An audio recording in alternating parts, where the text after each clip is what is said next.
Mesdames et messieurs, bonjour, bonsoir, bienvenue dans ce bulletin d'information sur la radio-télévision Fabrice. Le taux de référence calculé par la BRH pour ce lundi 2 septembre est de 131,46 pour $1 américain.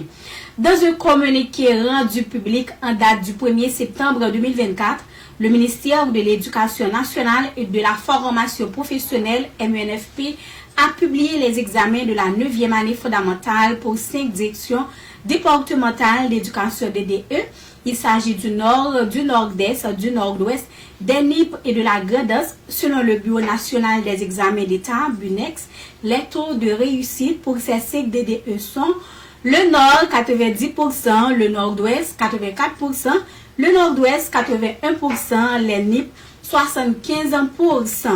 La mission multinationale de sécurité kenyane a annoncé à travers un communiqué datant 1er septembre que des opérations seront menées par voie terrestre, maritime et aérienne en Haïti afin de disloquer les réseaux des gangs dans le pays. La mission a informé également que ces opérations viseront exclusivement à nettoyer les axes routiers contrôlés par les gangs armés en vue de permettre la libération de circulation des citoyens et des véhicules. Le gouvernement de Gary Coney s'apprête à dissoudre le Centre national des équipements CNE.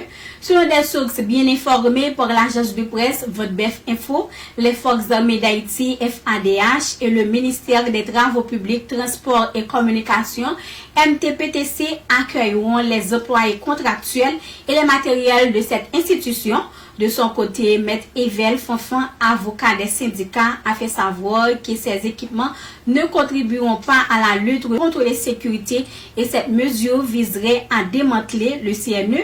Il craint des répercussions sur les projets en cours, a rappelé que le CNE a créé en 1997 sur le règne de René Garcia Préval et avait pour mission de répondre aux problèmes de communication routière dans les zones reculées.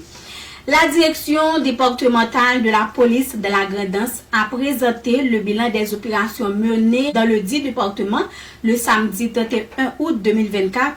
Selon les responsables, 110 arrestations ont été effectuées, dont 73 sous mandat et 37 en flagrant délit, 6 armes à feu saisies et 8 présumés bandits tués. Ce à la suite de 88 interventions policières menées du 18 juillet au 29 août 2024, lors de ces opérations, dont 4 effectuées dans les communes de Chambellan, Moreau et Ansdeno, 7 autres présumés bandits ont été victimes de bois calés par les membres de la population.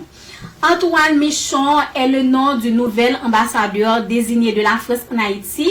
Très heureux d'avoir pris cette semaine mes fonctions d'ambassadeur de France désigné en Haïti. J'ai à cœur de contribuer à renforcer la relation entre Haïti et la France, a écrit samedi le diplomate sur son compte X.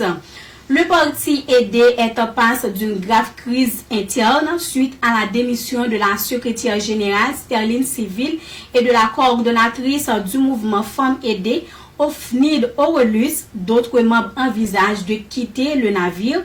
Leur frustration découle du non-respect des principes fondamentaux régissant le parti, notamment le processus d'élection du secrétaire général n'ayant pas été réalisé dans les normes. À l'échelle internationale, les défenses anti-aériennes ukrainiennes ont abattu une vingtaine de missiles, se dirigent vers Kiev dans la nuit du dimanche 1er au lundi 2 septembre, ont indiqué les autorités locales lors d'une attaque qui a fait 2 blessés.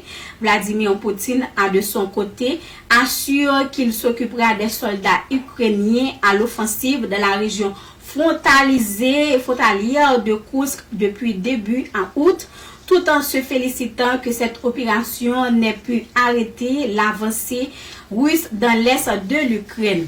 Des dizaines de milliers d'Israéliens ont manifesté dimanche soir dans plusieurs villes pour réclamer un accord sur la libération des otages suite à la découverte des corps de 6 otages retrouvés morts à Gaza. La puissante centrale syndicale israélienne, la Histadrout, a décrété une grève générale pour ce lundi afin de forcer la main au gouvernement de Benjamin Netanyahu. À 8 heures, l'aéroport sera fermé. Les décollages et les atterrissages cesseront, a déclaré le chef du syndicat. Toute l'économie israélienne sera en grève générale. C'est là que prend fin ce bulletin d'information.